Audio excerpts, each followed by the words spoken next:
देखिए भाऊ, इसमें हम आपको न्यूटन साहब के तीनों नियम बता दिए थे, फर्स्ट सेकेंड और थर्ड। फर्स्ट सेकेंड और थर्ड, इससे हमें क्या निकला था? परिभाषा। क्या निकला? परिभाषा। किसी को दिक्कत? इससे क्या निकला था भैया? समीकरण। समीकरण। और इनसे क्या निकले थे हमको? बल की दिशा। दिशा। अब दो तीन चीजें हैं, ये डिपेंड करते हैं भैया जड़त्व पर, जड़त्व यानी इनर्शिया पर। ये डिपेंड करता है संवेग परिवर्तन। संवेग परिवर्तन दिखाता है, परिवर्तन का दर, संवेग परिवर्तन का दर बताते हैं। और ये क्या बताते हैं? संवेग संरक्षण। संवेग संरक्षण। संवेग संरक्षण, इसी को हम लोग क्या कहेंगे? Action reaction. Action reaction. Action reaction. Rocket किस पर उड़ता है? या तो संवेग संरक्षण कह दीजिए, या एक्शन रिएक्शन कह दीजिए, या फिर दिशा कहिए, या फिर आपको कहिए न्यूटन साहब के तीसरे नियम के हिसाब से रॉकेट उड़ जाते हैं सब। इसमें आगे जब पढ़ाएंगे ना, तो फिर आएगा आपका एंगुलर मोमेंटम, उसको समझाएंगे आपको।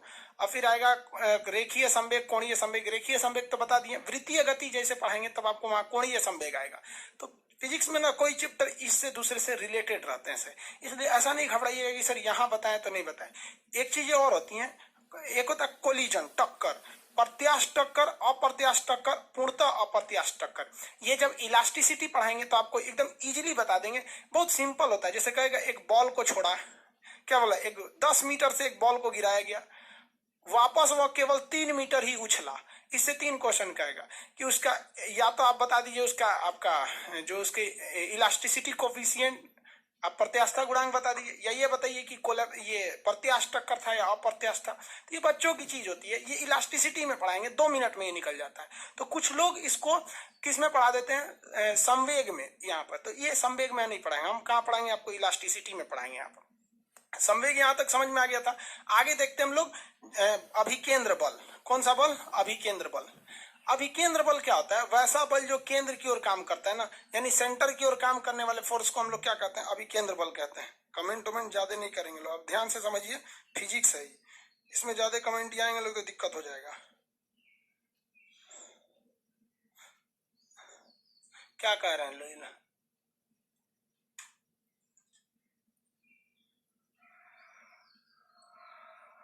सर 2 लड़कों की वजह से सब सर क्यों हो जाता है? हम कहाँ गुस्सा हो रहे हैं भाई?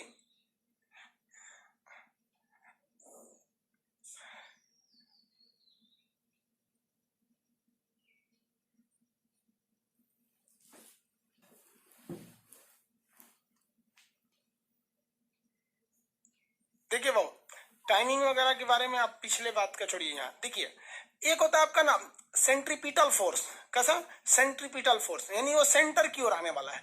हिंदी में बोलते हैं उसे अभिकेंद्र बल। अभिकेंद्र बल। हिंदी इंग्लिश में क्या कहेंगे उसे? सेंट्रीपिटल फोर्स, यानी सेंटर की ओर काम करने वाले फोर्स को हम क्या कहते हैं? Centripetal force. इससे एक क्वेश्चन अक्सर आ जाते हैं, इसलिए इसको याद रखिएगा। इसके 2 तरह से क्वेश्चन आएंगे, एक तो इसके एप्लीकेशन से कि कहाँ कहाँ ये यूज होता है, दूसरा इससे न्यूमेरिकल प्रॉब्लम पूछ सकता है। इसमें सेंट्रीपिटल फोर्स F बराबर क्या होता है? mv²/r। F बराबर क्या होता है? m इंटू ए। F बराबर क्या होता है? m इंटू ए। और उसी से निकल जाता है F बराबर mv²/r या mr ओमेगा स्क्वायर। ये फॉर्मूला होता है, आगे इसको समझाएंगे, अभी फॉर्मूला नहीं जाइए। देखिए, कोई भी चीज अगर वो सर्कुलर मोशन पे घूम रहा है, कहां घूम रहा है? सर्कुलर मोशन पर, तो उसमें 2 चीजें काम करती है। एक उसका स्पीड काम करता है, यानी वेलोसिटी काम करता है, स्पीड। दूसरा उसका एक्सीलरेशन काम करता है, त्वरण काम करता है। देखिए, जो भी चीज सर्कुलर पाथ पर घूम रही होती है, कहेगा इसमें बल किस डायरेक्शन में लगता है? तो फोर्स सेंटर की ओर लगता है। फोर्स का डायरेक्शन किधर होता है? सेंटर की ओर। तो याद रखिएगा, सेंटर की ओर डायरेक्शन जो होता है 2 चीजों का होता है, फोर्स एंड एक्सेलरेशन। कहेगा वृत्तीय पथ पर घूम रहे किसी चीज को घुमाने के लिए कौन से बल की जरूरत होती है? तो सेंट्रीपिटल फोर्स की जरूरत होती है। इसे हिंदी में कहते हैं अभिकेंद्र बल। ये किधर लगता है? तो सेंटर की ओर लगता है। लेकिन कह देगा कि वृत्तीय पथ पर घूम रही कोई चीज को, यानी सर्कुलर पाथ पर कोई चीज अगर राउंड कर रही है, तो उसका जो वेलोसिटी है वो किधर काम करता है? तो वो उसके स्पर्श रेखा यानी टेंजेंट की डायरेक्शन में बाहर की ओर काम करता है। टेंजेंशियल डायरेक्शन में कहां काम करता है? बाहर की ओर। इसलिए किसी रस्सी में किसी ईंटा को बांध के इसे घुमाइएगा तो फोर्स आपके हाथ पे लगेगा सेंटर की ओर, लेकिन जैसे छोड़ेंगे तो रस्सी घूमते घूमते जैसे छोड़ेंगे तो टेंजेंट की ओर चली जाएगी। उसके टेंजेंट मतलब स्पर्श रेखा की ओर। तो हमेशा किधर जाती है? वो स्पर्श रेखा की डायरेक्शन में जा रही होती है। कोई भी चीज या तो पूरी तरह राउंड घूमे या हल्का कर्व भी लेगी तो उसे किस चीज की जरूरत पड़ती है भैया, तो उसे जरूरत पड़ने वाली है किस चीज की, तो उसको जरूरत पड़ती है आपकी सेंट्रीपिटल फोर्स, अभिकेंद्र बल की। अब ये अभिकेंद्र बल हर जगह आता है। यहाँ इसके एप्लीकेशन देखिए कहाँ कहाँ इसके यूज आते हैं। एक होता है पृथ्वी का घूमने के लिए, पृथ्वी पर भी तो सर्कुलर घूम रही है अभिकेंद्र बल के कारण। तो क्वेश्चन आएगा कि पृथ्वी को सूर्य के चारों ओर घूमने के लिए क्या चाहिए, अभिकेंद्र बल चाहिए। जैसे एक धागा मान लीजिए किसी रस्सी, इसमें देखिए ये तो हम रस्सी से इसको बांध दिए थे, अब पृथ्वी को तो किसी ने बांधा नहीं है, तो उनके लिए फोर्स कैसे आएगा, तो जैसे ये है हमारा सूर्य और सूर्य के चारों ओर कौन घूम रही है, पृथ्वी घूम रही है, तो घूमने के लिए तो एक सेंट्रीपिटल फोर्स की जरूरत है, अभिकेंद्र बल की जरूरत है। अब उसमें रस्सी तो बंधा नहीं है, इसके जगह पे क्या चीज है, आप बता सकते हैं कि पृथ्वी और सूर्य के बीच में घूमने के लिए अभिकेंद्र बल हर हाल में जरूरत है। ये अभिकेंद्र बल रस्सी द्वारा नहीं आता है, तो फिर आता किसके द्वारा है, फटाफट आंसर देंगे लोग, किसके द्वारा ये आता है बल,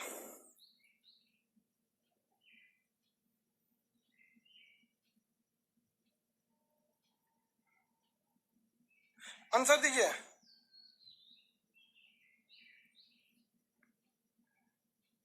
किसी को कोई दिक्कत, आंसर फटाफट, ग्रेविटी द्वारा, वेरी गुड, बहुत से लोगों का आंसर सही है, ग्रेविटेशन फोर्स, ग्रेविटेशनल फोर्स द्वारा आता है, वेरी गुड। देखिए दो ऐसे आप अपने लाइफ में दो ऐसे फोर्स को महसूस किए होंगे जिसके लिए कांटेक्ट की जरूरत ही नहीं है, एक मैग्नेटिक फोर्स और एक ग्रेविटेशनल फोर्स। एक्चुअली में दोनों एक ही चीज है। पृथ्वी के मैग्नेटिज्म को, बहुत बड़ा मैग्नेटिज्म है पृथ्वी के मैग्नेटिज्म को हम लोग क्या कहते हैं, ग्रेविटेशन फोर्स कहते हैं। इसके लिए रस्सी धागा या कांटेक्ट की जरूरत ही नहीं है, तो कोई भी चीज घूमती है पृथ्वी, तो ये आपका प्रीवियस ईयर का एनटीपीसी का ही क्वेश्चन है कि पृथ्वी को घूमने के लिए जो आपको क्या चाहिए, आवश्यक अभिकेंद्र बल है वो कहां से आता है, ग्रेविटी से आती है, ग्रेविटी उसको खिंचाव से। दूसरा क्वेश्चन आता है कि किसी भी मोड़ पर, मोड़ समझते हैं, घुमाव पर गाड़ी को घुमाने के लिए अभिकेंद्र बल की जरूरत पड़ती है। अब घुमाव पर गाड़ी अगर सड़क पर घुमा रहे हैं तो उसके लिए भी किसकी जरूरत है, अभिकेंद्र बल की जरूरत पड़ती है। ये अभिकेंद्र बल कहां से आता है बताइए, मोड़ पर यानी किसी कॉर्नर पर कहां से आता है, मोड़ पर अभिकेंद्र बल कहां से आएगा, ग्रेविटी से, बताइए भैया मोड़ पे किससे आएगा, ग्रेविटी से नहीं आएगा।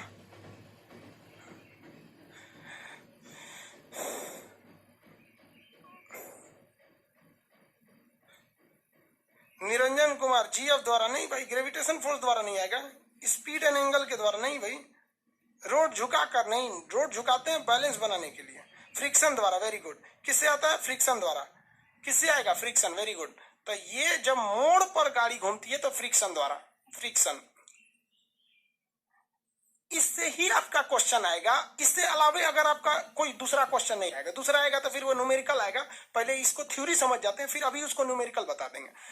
मोड़ पर घुमाव द्वारा किसी भी गाड़ी को अगर मोड़ पर घूमते हैं तो उसके लिए जो क्या चाहिए, अभिकेंद्र बल यानी सेंट्रीपिटल फोर्स चाहिए। वो सेंट्रीपिटल फोर्स फ्रिक्शन द्वारा पैदा होता है, जबकि पृथ्वी को घुमाने के लिए सेंट्रीपिटल फोर्स किसके द्वारा पैदा होता है भैया, वो पैदा होता है आपका किसके द्वारा, ग्रेविटी द्वारा। किसी झूला को घुमाने के लिए रस्सी द्वारा, बड़ा वाला झूला है तो उसमें तो पूरा सिस्टम में लगा रहता है, घुमाने के लिए मोटर द्वारा घुमाते हैं। तो ये सब चीजें आप समझ सकते हैं क्योंकि वो दिख जाता है किससे इसे घुमाया जा रहा है। अब यहाँ मोड़ पर एक क्वेश्चन पूछता है कि मोड़ को किधर धंसाना चाहिए, चक्का किधर उठेगा, ये अलग से क्वेश्चन पूछ देता है। तो इसको थोड़ा सा गहराई से समझिएगा तो आप अपने से आंसर दे सकते हैं। देखिए कोई सड़क है, ये कोई सड़क है, यहाँ इस तरह से मोड़ लिया है, कर्व लिया हुआ है, इस तरह से क्या लिया है, कर्व लिया है।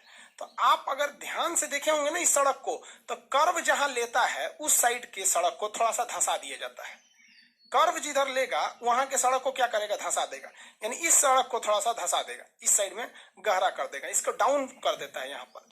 तो क्वेश्चन तो ये तो सिंपल सा हो जाता है, डाउन करने वाला पूछेगा तो दिक्कतें नहीं है, यहाँ तो फंसेंगे ही नहीं। चकवा पूछता है कि चक्का कहाँ का उठेगा, तो जिधर सड़क घूम रही होती है उधर के ही सड़क को डाउन किया जाता है, क्योंकि अगर आप ओवर स्पीड में कहीं सर्किल मारते हैं तो आपकी गाड़ी का वही चक्का उठेगा जो कर्व की डायरेक्शन में, यानी जो मोड़ के डायरेक्शन में, किस डायरेक्शन में, मोड़ के डायरेक्शन में। जैसे यहाँ एक कोई गाड़ी हम बना देते हैं, ये चक्का है, ठेला है, समझिए ठेला है, ठीक है। अगर हम देखेंगे तो इस ठेला में जब ये ठेला जा रहा है तो अगर बहुत हाई स्पीड में इस ठेला को ले जाएंगे ना तो उधर वाला चकवा नहीं उठेगा, इधर यह वाला चकवा क्या हो जाएगा, उठ जाएगा, इधर वाला चक्का क्या हो जाएगा, उठ जाएगा। तो जो कर्व डायरेक्शन में होता है, जो कर्व की ओर होता है, उधरे का चक्का उठता है। जबकि रियल में लड़का को लगेगा इधर घुमा रहे तो इधर का कायली उठेगा, इधर का नहीं इधर का उठ जाता है। इसीलिए बैलेंस बनाने के लिए, अब जैसे मान लीजिए हमको पता है कि हम कहीं जाएंगे तो इधर झुकाव है, तो पहले से हम थोड़ा सा अपने बॉडी को इस तरह कर लें कि झुकाव होने के बाद बराबर हो जाएगा। पहले ही से क्या कर लेते, इस तरह कर देते ताकि झुकाव होने के बराबर हो जाएगा। तो इंजीनियरों को पता था कि कितनों हम समझा देंगे, कितनों कुछ कर देंगे, कुछ कुछ ऐसा बकचोद होता ही है कि फुल स्पीड में आएगा या ओवर स्पीड में आएगा तो उसको इधर से उठने की संभावना क्या हो रहेगी, ज्यादा रह जाएगी। और अगर सड़क एकदम बराबर कर देंगे तो एक साइड का उठेगा। अब मान के चलिए कि सड़क को क्या कर दिया, बराबर रख दिया, एकदम एकदम यूं रख दिया। अब कोई घुमाव पे आएगा, उसका एक और का चक्का उठेगा, पलट जाएगा। इसलिए क्या करता है, सड़क को पहले ही हल्का सा तिरछा कर देता है कि भैया पहले ही हम क्या कर दिए, तिरछा कर दिए कि अगर ओवर स्पीड में भी आओगे ना तो तुम्हारा चक्का उठेगा तो तुम बराबर रह जाओगे।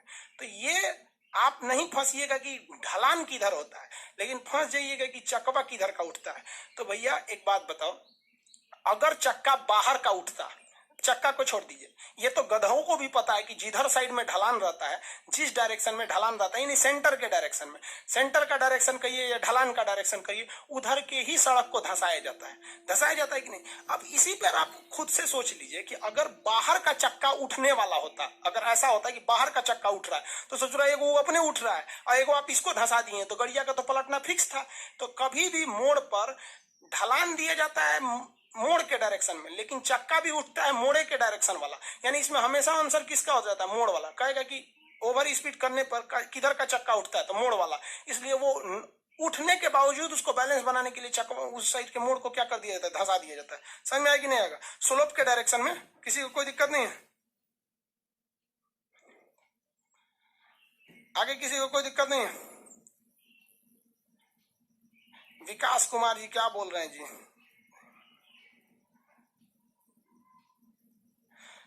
सर ये बताइए कि रेलवे की जीके में क्या पढ़ाएंगे आप, जो नॉर्मल पूछेगा वही पढ़ाएंगे, साइंस ज्यादा डीपली पूछेगा, साइंस ज्यादा डीपली पढ़ाएंगे।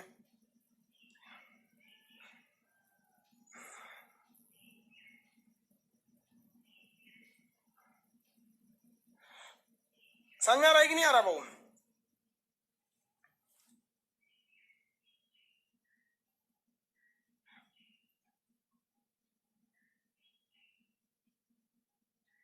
टारगेट बैच में सर हिस्ट्री पढ़ाएंगे, इस बैच में हिस्ट्री पढ़ाएंगे, लेकिन वो नॉर्मल हिस्ट्री रहेगा, आपको कंसेप्ट उससे बिल्ड नहीं हो पाएगा क्योंकि this is a target batch.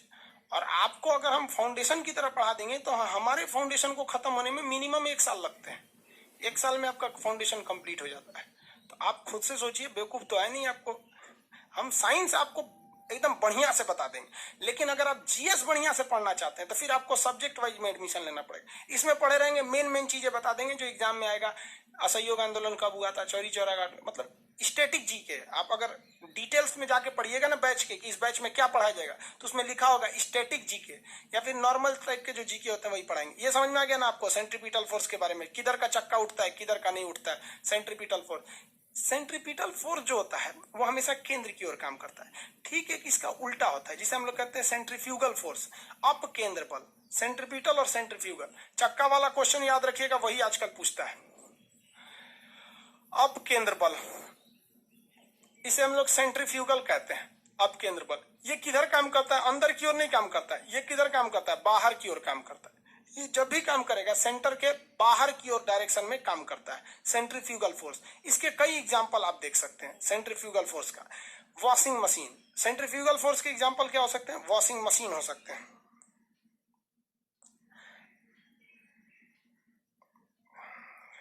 भाई आप लोग कमेंट ज्यादा करते हैं लोग, हमको लगता है कोई इंपॉर्टेंट कमेंट करते हैं हम लोग, इसलिए हम सोचते हैं कहीं डाउट पूछ रहे हैं इसलिए जाके देख लेते हैं। देखने के बाद पता चलता है किसी काम का कमेंट नहीं है। ऐसा करते रहेंगे 1 हफ्ता में कमेंटे पढ़ना छोड़ देंगे। जरूरी जो है डाउट पूछिए, बात मत बताइए कोई भी चीज, डाउट बस पूछा कीजिए, नहीं तो फिर लास्ट में पूछा कीजिए। देखिए इसके 2 एग्जाम्पल आप याद रखेंगे। एक है वॉशिंग मशीन।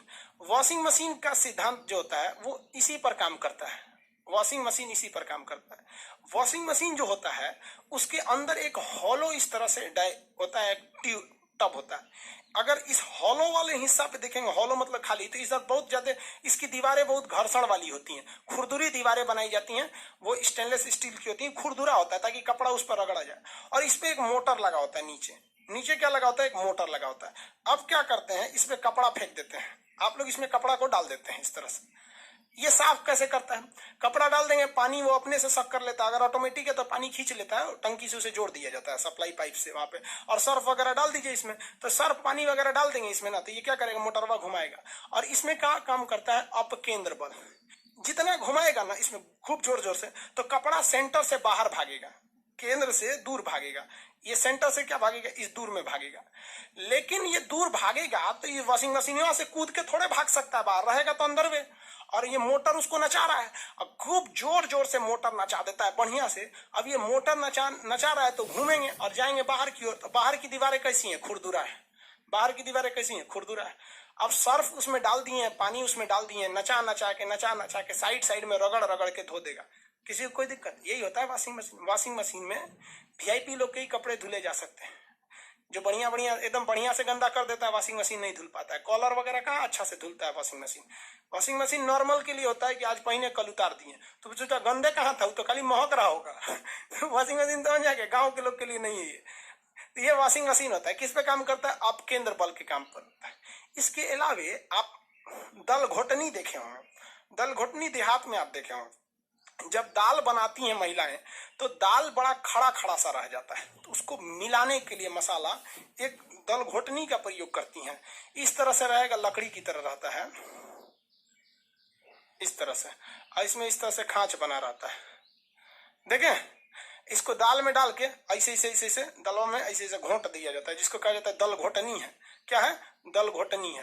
तो दल घोटनी क्या करता है? दाल को सेंटर से बाहर फेंकता है, दाल को सेंटर से बाहर फेंकता है। लेकिन कुकर कहता है इसी पे बाहर, तो कुकर भी तो लगा रहेगा, कुकर में इसे डाल दीजिए इसको। कुकर क्या कहता है कि रे बकलोलवा कहीं का, तुम कितना छटपटा लेगा, कुकर से तो बाहर जा नहीं पाएगा। तो ऐसे ऐसे करिएगा ना, तो जो दाल खड़ा खड़ा है, बड़ा बड़ा दाल है, वो इससे दूर भागेगा और दीवालों से टकरा जाएगा। और टकरा के क्या हो जाता है? टूट जाता है। तो ये दल घोटनी भी किस पे काम करता है? अपकेंद्र बल पर, सेंट्रीफ्यूगल फोर्स पर काम करता है अपकेंद्र बल। पटना में लड़का जो स्टूडेंट रहते हैं सब, या फिर दिल्ली उल्ली में, इन लोग के पास इतना जगह नहीं रहता है कि दल घोटनी रखे, तो वो क्या करता है? ऐसे गिलास रखे रहता है, गिलास या किसी कटोरा में इस तरह हाथ डाल देगा सब, गिलास या कटोरा में हाथ डाल देगा, अंदर जाके पूरा ना उसमें मल देगा दाल को, वहां पे हो गया। अब वैसे तो बिहार का स्टाइल क्या है कि जब दाल बनाएगा ना तो उसमें 2 आलू डाल देगा, दाल बन गया। चावल बना दिए, एक और चावल बन रहा है, एक और दाल और आलू, आलू का बनाएगा चोखा और दाल चावल। बहुत स्ट्रगल की लाइफ होती है।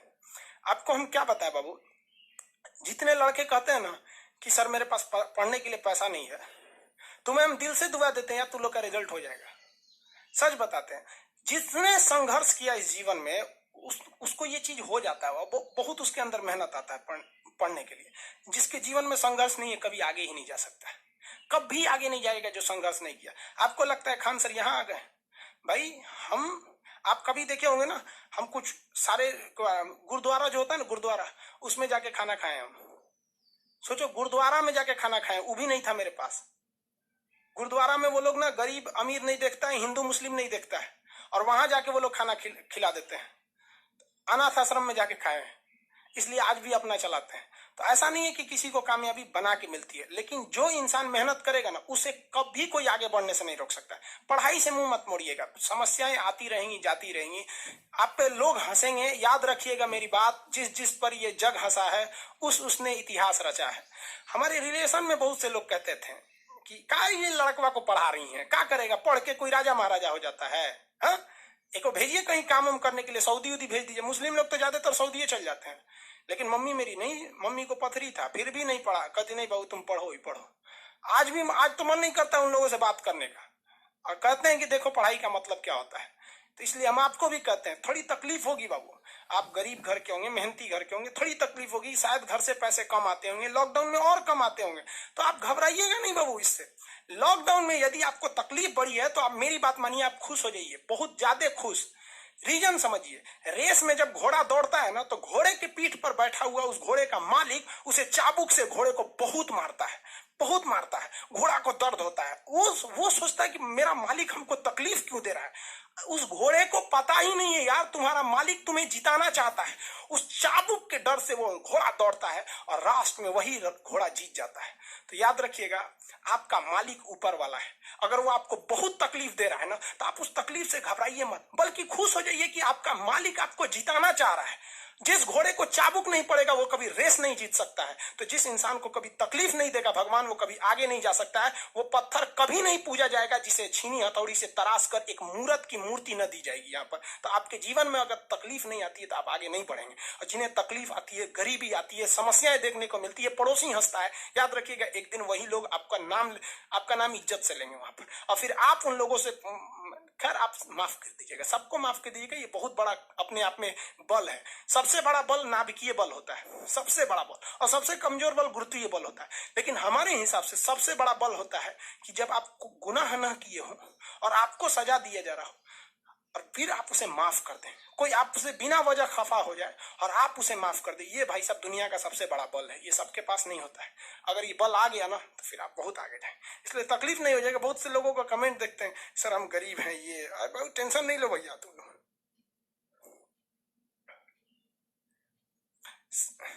रौनक पटेल जी, मेरा कुछ ऐसा ही हालत है सर।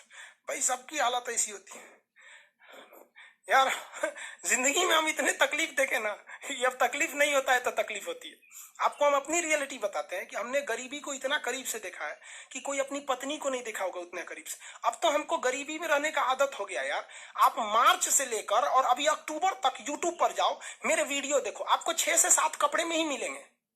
सोचो यार, आज भी हमको आदत है कि भाई हम उतने में ही जिंदगी बिता लेंगे, हम उसी में खुश हैं। अब हमको अगर कोई आराम दे देता है तो हमको आदत हो गया है कि जब हम उठते थे तो खाने को नहीं था, तो 2 बजे ही खाना मिलता था लंगर में जाने के बाद। आज भी कुछ नहीं खाते हैं, सुबह से थोड़ा सा पानी, एक चाय पी लेंगे, 2 बजे जब बैच खत्म होगा तब खाएंगे। आदत हो गया, अब बॉडी उसी को एडजस्ट कर लिया है और कोई तकलीफ नहीं है उसके वजह से।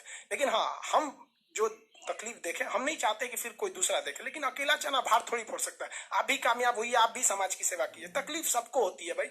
सोचिए, हम आज तक, बाकी लोग को दिखेगा ना मार जैकेट में पढ़ाएगा, टाई लगा के पढ़ाएगा, भाई पढ़ाइए, हम आपको मना नहीं कर रहे। आपने अमीर जिंदगी जिया है और हमने गरीब जिंदगी जिया है। तकिया लगाने को नहीं था ना, तो हाथे मोड़ के आदमी तकिया लगा लेता था। सब तकलीफ होते हैं सर। ये सब पुराने दिन को याद करिएगा ना तो एक दिन हंसी आएगी और फिर सोचेंगे ना तो अपने आप को बहुत साहस होगा, साला हम इतने हिम्मती थे, कैसे बर्दाश्त कर लिए। एक वक्त आएगा बाबू, आप लोग के भी माँ बाप के चेहरे पे मुस्कुराहट आएगी। दिल लगा के पढ़ाई कीजिएगा, यही काम आएगा। और अगर आज पढ़ाई से भागेंगे ना, फिर कभी काम नहीं आएंगे, बहुत तकलीफ उठाएंगे आप लोग। फिर जिंदगी भर जिंदगी ब्लैक एंड व्हाइट हो जाएगी। खैर, ये सब फिजिक्स में, ये सब का बात की कोई अहमियत नहीं होती है। फिलोसफी में कभी कभी चले जाते हैं, इमोशनल कर देता है सब हमको।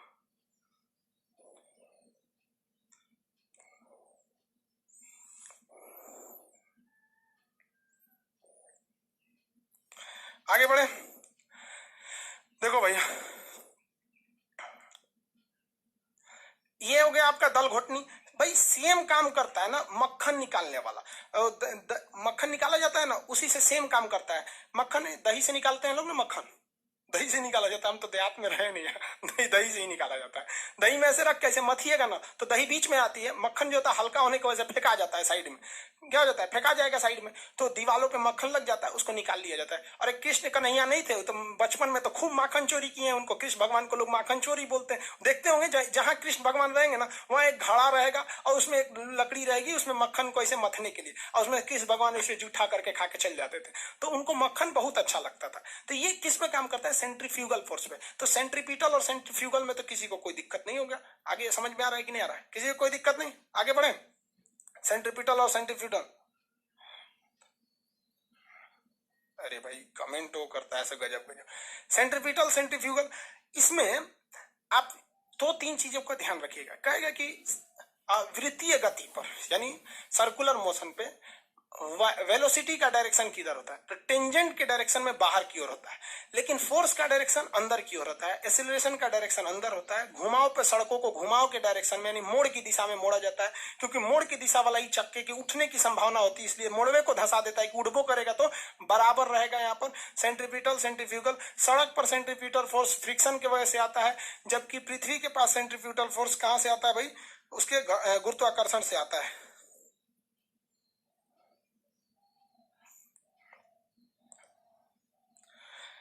इसका न्यूमेरिकल देख लेंगे। आपके अंदर बल समझ में आ गया ना, मशीन मक्खन निकालने की मशीन वगैरह हो जाती है।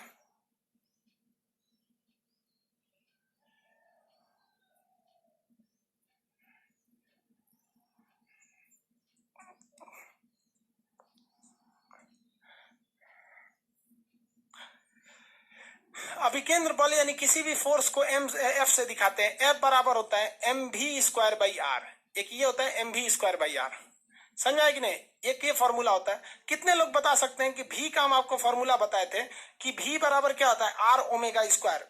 आर ओमेगा भी बराबर क्या होता है आर ओमेगा। ये हम आपको रिलेशन बता दिए थे, भी बराबर आर ओमेगा, ये फर्स्ट क्लास में ही बताए थे। याद कीजिए कि कोणीय वेग और रेखीय वेग में संबंध, कोणीय वेग और रेखीय वेग में संबंध। तो जब भी कोई, आप फर्स्ट क्लास को याद कीजिए कि जब भी कोई व्यक्ति सर्कुलर पाथ पर घूमता है ना, तो उसमें दो तरह के डायरेक्शन होते हैं। एक वो सेंटर के रेस्पेक्ट में यहां से यहां गति कर रहा होता है, पॉइंट ए से पॉइंट बी के बीच में जा रहा होता है। तो ये जिस स्पीड से गया इसे कहते हैं रेखीय चाल, यानी भी से दिखाते हैं। लेकिन इसी दौरान अगर आप इसको गहराई से देखेंगे तो यहां पर उसने एक एंगल भी बना दिया। तो एंगल ड्रॉ करने का जो दर होता है इसे कहते हैं हम लोग कोणीय वेग, और यही अगर दूरी तय कर रहा है तो इसे कहते हैं रेखीय वेग। तो आपसे वृत्तीय पथ पर जो पूछता है वो ये भी दे के पूछ सकता है कि एंगल इतना है, या फिर आपको ये भी दे के पूछ सकता है इतनी दूरी तय किया है। तो दोनों पे बताना पड़ेगा। तो आप बताइए, अगर आप इसको इसमें रखिएगा तो आप रख के निकाल लीजिए, एफ बराबर एम आर ओमेगा स्क्वायर आता है, एम आर ओमेगा स्क्वायर। ये सिंपल है भाई। कैसे? भी के जगह पे क्या लिख देंगे आर ओमेगा।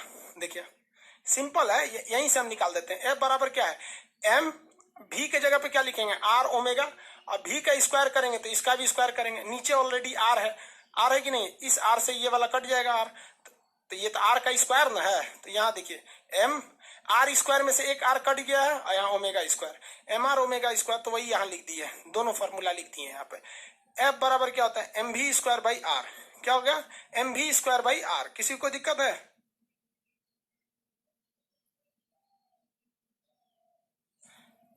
आगे बढ़े बाबू।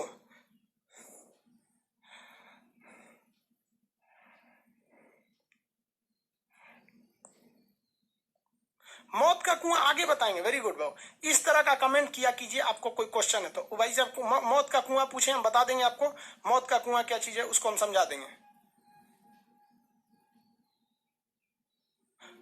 कन्हैया कुमार जी, मौत का कुआं में फोर्स क्या होता है? यूपीएससी के बैच मौत का कुआं, जितेंद्र कुमार, ये सब समझा देंगे। पहले ये समझ में आ गया कि नहीं आ गया? फॉर्मूला बोलिए एक बार मेरे साथ। एम भी वो जो नॉर्मल फोर्स होता है, रेखीय फोर्स, एफ बराबर क्या होता है एम ए, यही ना होता है एम, एम ए। तो यहाँ क्या है एफ बराबर एम ए की जगह पे ये है भी स्क्वायर बाई आर। तो एफ बराबर क्या हो गया m v square by r, या m r omega square, m v square by r या m r omega square, m r omega square. Simply पूछ देगा आपसे क्वेश्चन, कहेगा किसी वृत्तीय पथ पर यानी किसी भी सर्कुलर मोशन पर 2 केजी का कोई पिंड है, यानी 2 केजी यहाँ दे दिया, तो आप डायरेक्शन नहीं देखिए ना, 2 केजी किसका दे रहा है, मास की वैल्यू दे रहा है। 2 केजी का एक पिंड है जो 4 मीटर के, कितने मीटर के, 4 मीटर की त्रिज्या पर रेखीय चक्कर लगा रहा है।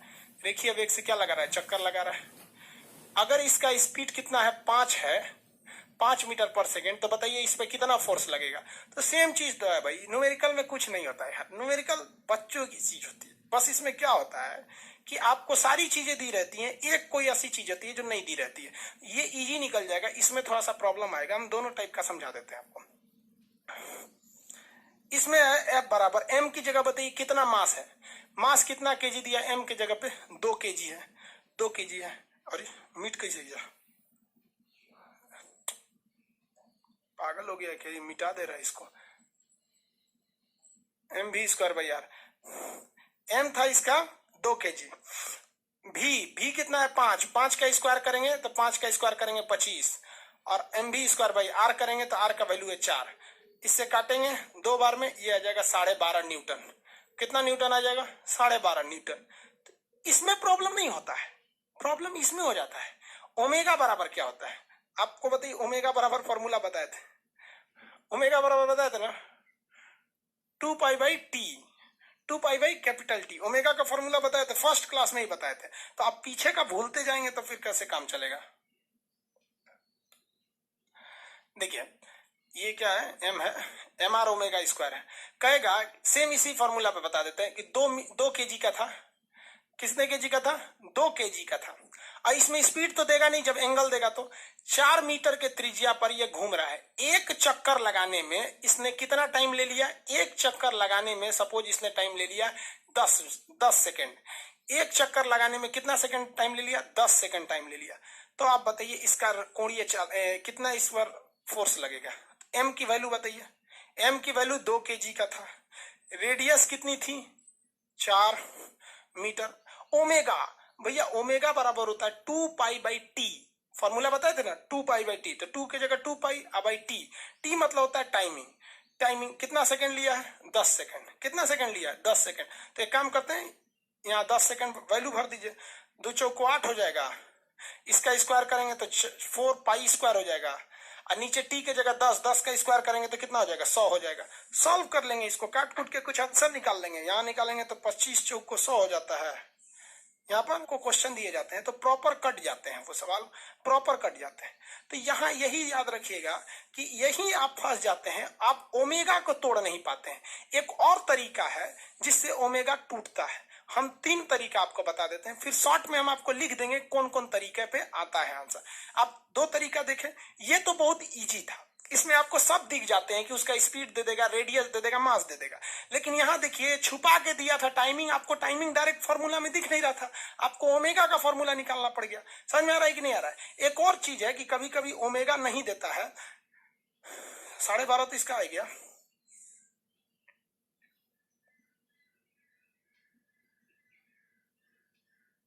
सर ट्रेन की पटरी मोड़ पर बाहर की ओर क्यों झुकती है।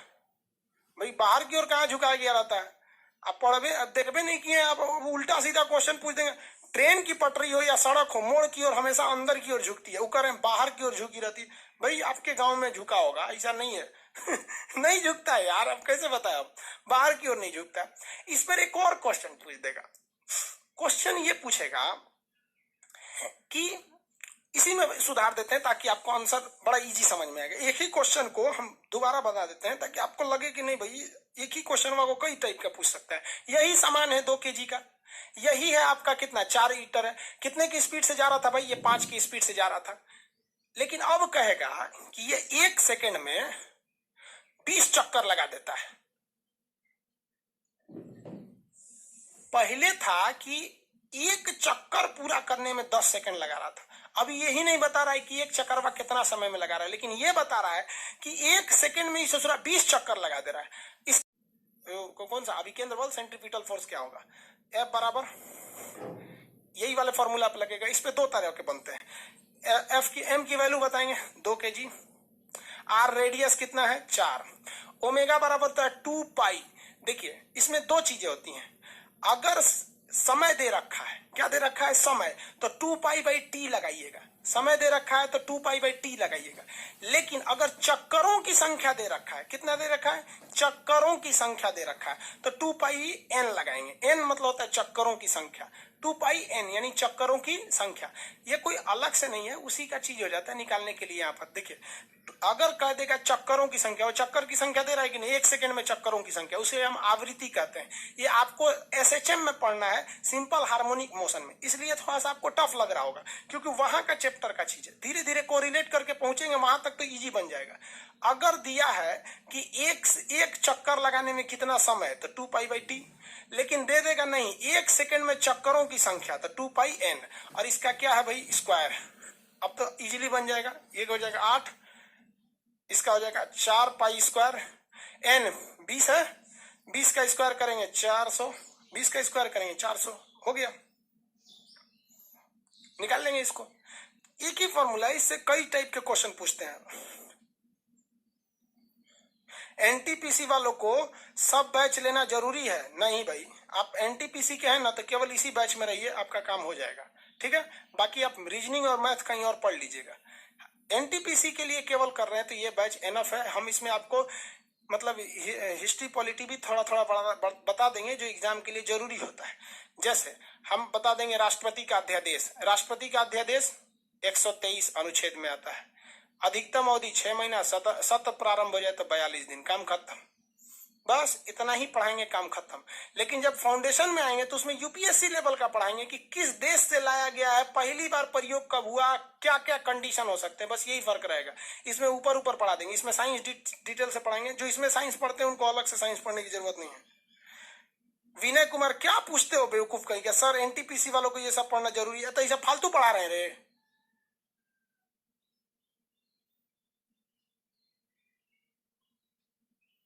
ब्लॉक कर दो तो उसको, विनय कुमार को।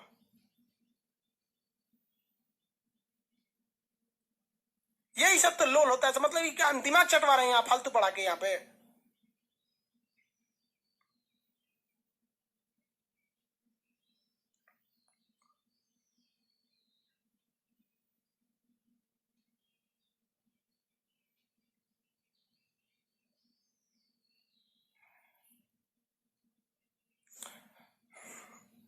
बोल रहा है कि एनटीपीसी में ये सब पढ़ना जरूरी है, मत पढ़।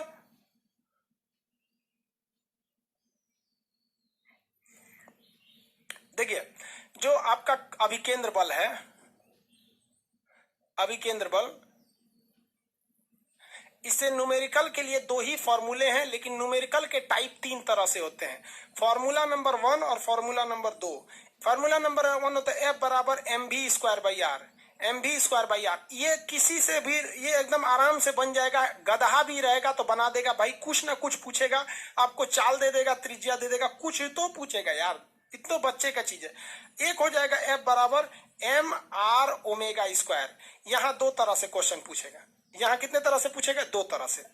ओमेगा का वैल्यू दो तरह से दे देगा। देखिए यहाँ हम दो, यहाँ तीर हम किस पे दिए हैं? ओमेगा पर दिए हैं। ओमेगा पर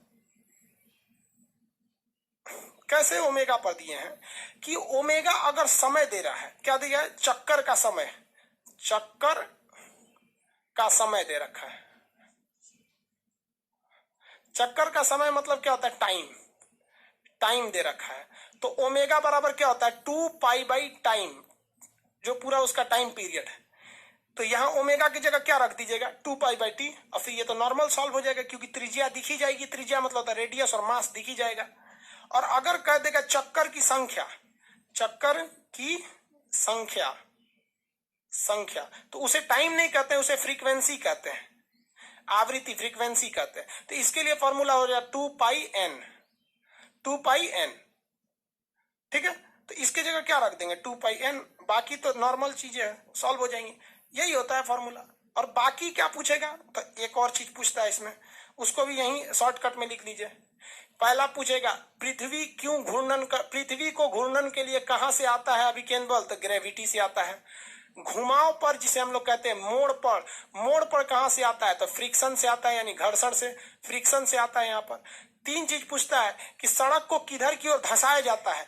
तो घुमाव के डायरेक्शन में। कहां पर? घुमाव के डायरेक्शन में। चक्का किधर का उठता है? तो घुमावे वाला उठता है, इसलिए घुमावे वाले को क्या कर देता है? धंसा देता है। तो यहां पूछता है आपको, एक पूछता है धंसा हुआ, यानी धसाव, धसाव किधर होता है? तो जिधर जिधर मोड़ है उधर ही। दूसरा पूछता है व्हील, उसका चक्का किधर का उठता है? तो जिधर व्हील है वही होता है। सेंट्रीपिटल फोर्स यही होता है। सेंट्रीफ्यूगल में दो ही चीज याद रखेंगे, वॉशिंग मशीन, मक्खन निकालने वाला दल घोटनी, हो गया काम खत्म। ये एक चैप्टर में इतना ही टाइप के आते हैं। अब आप इसको आडंबर बना के पढ़िएगा तो हम क्या कर सकते हैं, इतना ही आता है यहाँ पे। आप इसको अगर ध्यान से देखेंगे तो इतना ही है, सेंट्रीपिटल और सेंट्रीफ्यूगल फोर्स।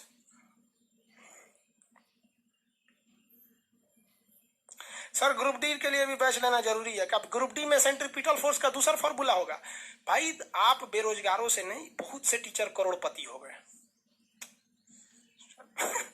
अरे भाई तू सोच के बताना भाई मेरे, यार भलाई करने का जमाना नहीं। आज हमको समझ में आता है ना कि टीचर इतना लूटता क्यों यार, मजबूर कर देते हो आप लोग लूटने के लिए। सेम यही चीज पढ़ाते और नाम रख देते कि ये ग्रुप डी का बैच, सेम चीज पढ़ाते, कोई दिक्कत नहीं था। दो जगह लाइव हो जाते, सेम चीज तो लाइव होते ना। इसी को लाइव कर देते ग्रुप डी वाले में, इसी को लाइव कर देते एनटीपीसी में। ग्रुप डी वाला भी पैसा दे रहा है, एनटीपीसी वाला भी दे रहा है। बहुत यार, अब समझ में आता है यार, टीचर लूटता नहीं, आप मजबूर कर देते उसको। सर चक्कर के साथ साथ अगर टाइम भी दे दिया तब, और क्या टेंशन है यार, तब इस पे मारो। अच्छा ये देगा कि चक्कर के साथ टाइम भी, तो दोनों में आंसर सेम ही निकलेगा यार। वो क्वेश्चन वाला पागल है कि जो दोनों देगा। नहीं ना देगा दोनों यार, दोनों देगा तो आप किस पे रख लीजिए, अब फिर आप जिस पे यही रख लीजिए, सीधा सीधा रहता है, 2πn सीधे मार दीजिए।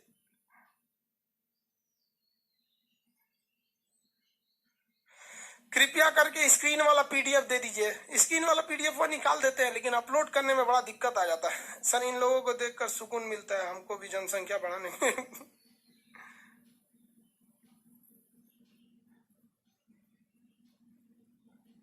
आगे बढ़े बाबू। सेंट्रीपिटल सेंट्रीफ्यूगल समझ में आ गया ना। अब इसमें हम लोग समझते हैं मौत का कुआं के बारे में। मौत का कुआं √RG होता है। मौत का कुआं क्या होता है? √RG, जिसे हम क्रांतिक वेलोसिटी कहते हैं, मौत का कुआं।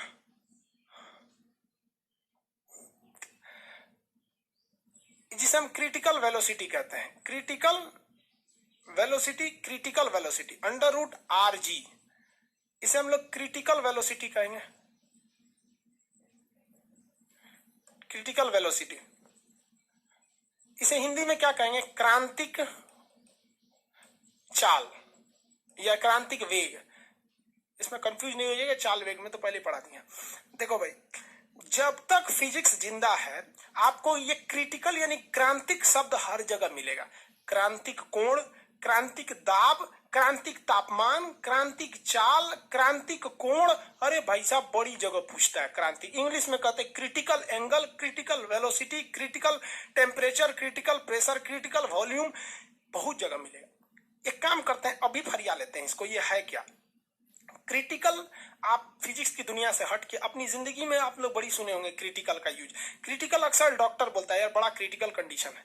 तो क्रिटिकल का मतलब होता है एक border line for 2 different stages, 2 different stage के बीच का बॉर्डर लाइन। यानी डॉक्टर कहता है बहुत क्रिटिकल है, मतलब या तो मरेंगे या तो बचेंगे। क्रिटिकल। अब किसी को बुखार लगा है तो थोड़े बोलेगा क्रिटिकल कंडीशन, पता है कि बच जाएगा, सोच रहा एगो पैरासीटामोल का दे देंगे तो यहाँ पे। क्रिटिकल कंडीशन उसको नहीं कहेंगे। क्रिटिकल कंडीशन समझ में आ गया? मतलब उसके आगे कुछ और हो सकता है, इधर कुछ और हो सकता है, बॉर्डर लाइन है। तो उसी सेंस में प्रयोग होता है क्रिटिकल। अब जहां जहां प्रयोग होगा आप समझ जाइएगा क्रिटिकल चीज में क्या चीज है। क्रिटिकल टेम्परेचर बोलेगा तो समझ जाइएगा टेम्परेचर को थोड़ा सा बढ़ाएंगे तो ये पानी बन जाएगा, थोड़ा सा घटाएंगे तो ये बर्फ बन जाएगा। क्रिटिकल टेम्परेचर है उसके लिए, समझ कि नहीं? हर जगह आएगा तो इसका यूज समझते रहिएगा। अभी क्रिटिकल का मतलब समझ जाइए कि बॉर्डर लाइन। तो जैसे मौत का कुआं है, इस मौत के कुआं को 2 तरह से कुआं होता है। एक इस तरह से होता है मौत का कुआं, इसे सुना ए पे गड़िया चलाता है सही से ऐसे ऐसे। और एक जाली टाइप का होता है मौत का कुआं, इस टाइप का होता है मौत का कुआं। दोनों देखे होंगे आप लोग। ये एक तरह से मौत का कुआं गोल होता है पूरा। इसमें सोच रहे इसमें उतर के मोटरसाइकिल चलाता है, इसमें उतर के ऐसे मोटरसाइकिल चलाएगा। एगो मोटरसाइकिल ठेला बन गया कोई बात नहीं, मोटरसाइकिल बना देते हैं। ये हीरो होंडा का मोटरसाइकिल ऐसे चलाएगा सर। इसमें 3-4 तो घुस जाएगा सर इसमें। अब सर्कस वर्कस देखे होंगे आप लोग, इसमें घुस के चलाता है सर, गिरवो नहीं करता है सर। यहाँ इसके लिए जरूरी है कि उसके पास क्रिटिकल वेलोसिटी होना चाहिए। क्रिटिकल वेलोसिटी उस वेलोसिटी को कहते हैं कि जिसके ऊपर कोई भी चीज बिना गिरे उस वेलोसिटी पर है तो वो चक्कर घूम जाएगी। अगर उस वेलोसिटी से कम है तो लुढ़क जाएगी, और ज्यादा है तो पूरा घूम जाएगा। इसीलिए इसे क्रिटिकल कहा गया। निकालेंगे कैसे क्रिटिकल, आखिर कितना होता है? तो ये डिपेंड करता है कि वहां पर ग्रेविटेशन फोर्स कितना है। तो ग्रेविटेशन फोर्स सबको पता है 9.8 होता है। 9.8 होता है, थोड़ा सा डिफर करता है, ज्यादा डिफर नहीं करता है। तो हम लोग 10 मान के चलते हैं। कितना मान के चलते हैं? 10। अब बताइए यहां पर अगर हम आपसे पूछ दे कि एक ऐसा मौत का कुआं है जिसका जो रेडियस है, क्या है? रेडियस। ये रेडियस हो गया। रेडियस इसका 5 है। रेडियस कितना है? 5 मीटर है। इस मोटरसाइकिल की कम से कम कितनी चाल होनी चाहिए कि मौत के कुआं में गिरेगा नहीं? तो आपको पता है कि भैया हमको एक कम से कम एक क्रिटिकल एंगल चाल होना चाहिए कि इससे कम नहीं होना चाहिए, उससे ज्यादा हो जाए लेकिन उससे कम नहीं होना चाहिए। कैसे निकालिएगा इसके लिए? तो इसका रेडियस बताइए, तो कितना कम से कम चाल होना चाहिए मौत के कुआं में कि गिरे नहीं? मौत के कुआं में चाल बताइए, आंसर दीजिए फटाफट, हम नहीं देने वाले हैं। अरे भैया 50 कैसे आ जाएगा?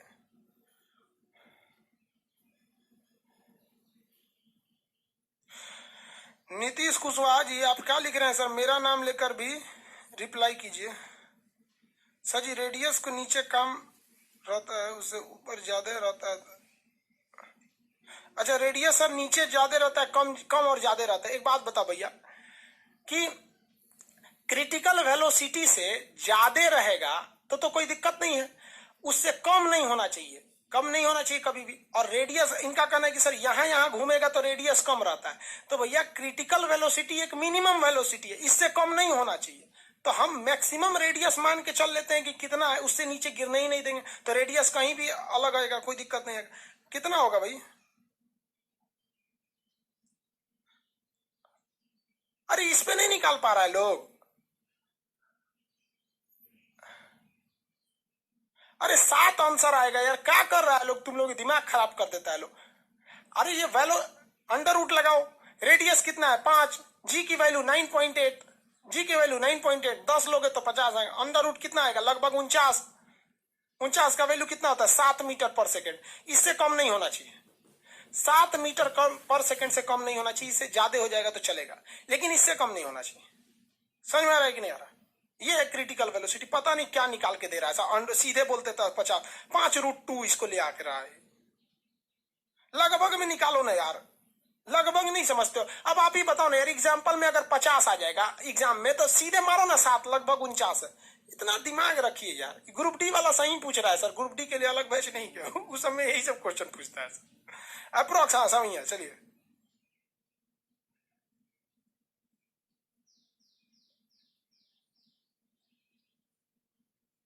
आगे बढ़े।